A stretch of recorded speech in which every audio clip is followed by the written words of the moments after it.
Quick overview of using BeautyBox within Final Cut. So you can see BeautyBox over in the effects palette over here, and we're going to drag that onto our clip, maybe. Okay, so I'll drag that onto the clip. The controls appear in the inspector, and we can see if we turn on Show Mask that the mask is not great. That's okay, but it can be better.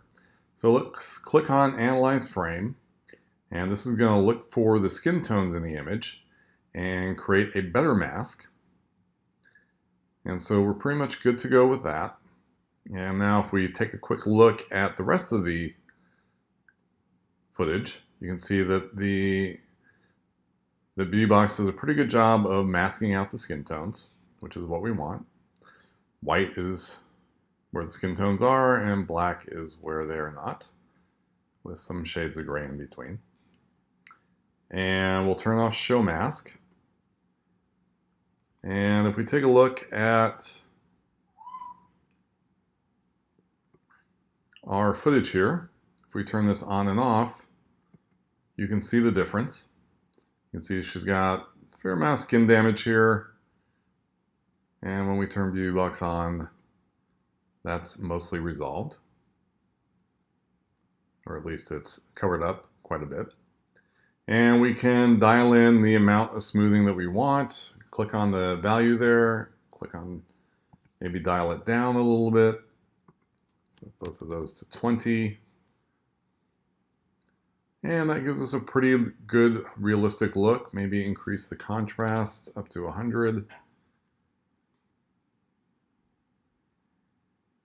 And now when we look anywhere else on the footage, you can see that she has that same amount of digital makeup applied. If we turn off BeautyBox, we can see what she looks like without it.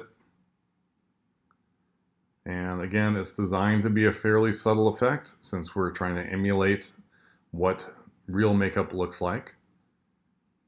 You know, real makeup is not going to take 30 years off of somebody. It's going to usually just take the edge off that HD or 4K is going to add to them by kind of bringing out those wrinkles. And so BeautyBox is designed to dial that down and make it a little bit easier. But that's the basics of it.